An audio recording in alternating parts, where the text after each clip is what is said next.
To była bardzo nerwowa noc w Polsce i w całej Europie. Wieczorem świat obiegła informacja, że rosyjska rakieta spadła na teren Polski przy granicy z Ukrainą i zabiła 2 osoby. Wiele osób wstrzymało oddech. Gdyby bowiem Rosja celowo uderzyła w Polskę, to oznaczałoby to potężną eskalację wojny na Ukrainie i konflikt zbrojny Zachodu z Moskwą. Na szczęście do niczego takiego nie doszło. W tym specjalnym, krótkim odcinku podcastu zebrałem dla Was wszystkie wiarygodne informacje. Znajdziecie tu odpowiedź na pytanie, co wydarzyło się w Przewodowie na Lubelszczyźnie. Jest środa, 16 listopada 2022 roku. To jest podcast Świat. Zaprasza Wojciech Cegielski, korespondent zagraniczny Polskiego Radia.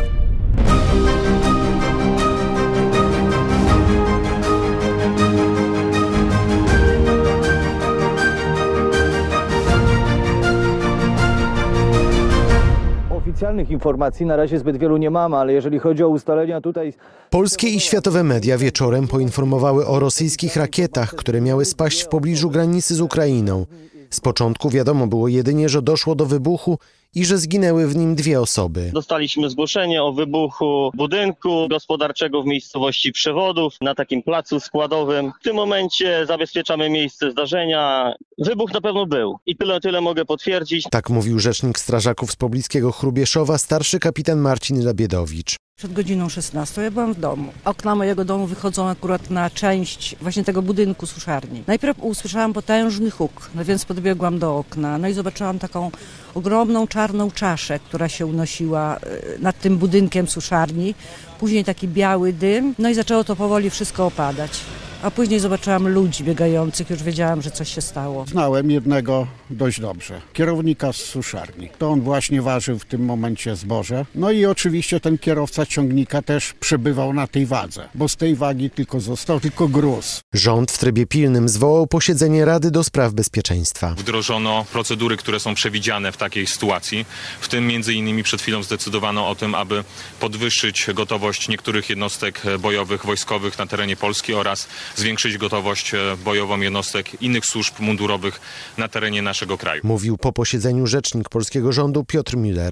W nocy polski prezydent rozmawiał przez telefon z prezydentem Stanów Zjednoczonych, szefem NATO, kanclerzem Niemiec, prezydentem Ukrainy, prezydentem Francji i brytyjskim premierem. Polskie MSZ poinformowało, że pocisk, który spadł na Polskę, był produkcji rosyjskiej, choć nie wskazało, kto go wystrzelił. Ale że Rosja w sumie odpaliła wczoraj na Ukrainę około 100 rakiet, to ministerstwo wezwało na rozmowę rosyjskiego ambasadora w Polsce. Rozmowę, która według rzecznika resortu Łukasza Jasiny trwała zaledwie kilka minut. Była to bardzo szybka, sprawna rozmowa bez kurtuazji, grzeczności, nawet bez podawania rąk. Pan minister przedstawił naszą notę dyplomatyczną, pan ambasador przebywał zaledwie kilka minut na terenie MSZ. Polska nie tylko podniosła gotowość wojsk, ale i zwiększyła obserwację przestrzeni powietrznej. Na jej wniosek zwołano też spotkanie ambasadorów NATO. Co zatem stało się w Przewodowie? Na wieś spadła rakieta S-300 produkcji rosyjskiej, prawdopodobnie jeszcze z lat 70. Niewykluczone, że spadły też niewielkie szczątki innego pocisku.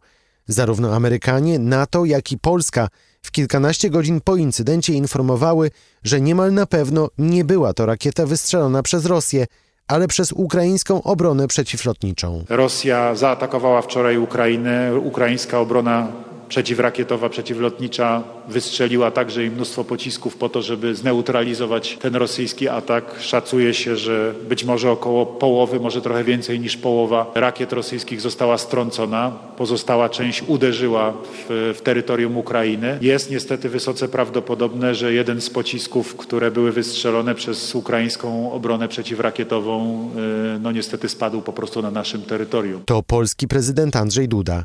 Chwilę wcześniej tak mówił z kolei prezydent USA Joe Biden.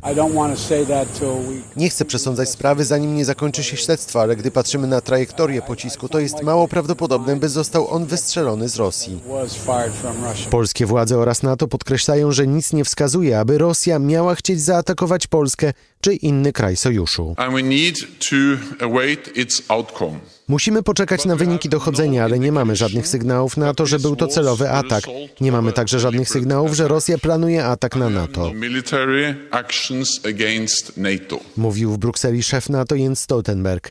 Wszyscy zachodni politycy mówią przy tym, że odpowiedzialność za to, co się stało, ponosi Rosja, bo to ona przypuściła atak na Ukrainę, w wyniku którego ukraińska rakieta omyłkowo spadła na Polskę.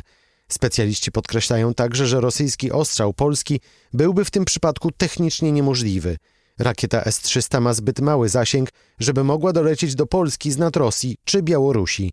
Wygląda na to, że sytuacja po nerwowych kilkunastu godzinach zaczyna się uspokajać. Polska wycofała już nawet początkową sugestię, że będzie chciała przywołać artykuł 4 traktatu NATO. Chodzi o pilne konsultacje w razie, gdy wydarzy się jakiś poważny incydent. Co dalej i jakie wnioski wyciągnie Zachód? O tym w kolejnym odcinku podcastu już za kilkanaście godzin. Ja nazywam się Wojciech Cegielski i dziękuję za uwagę. To był podcast Świat. Do usłyszenia w kolejnym odcinku.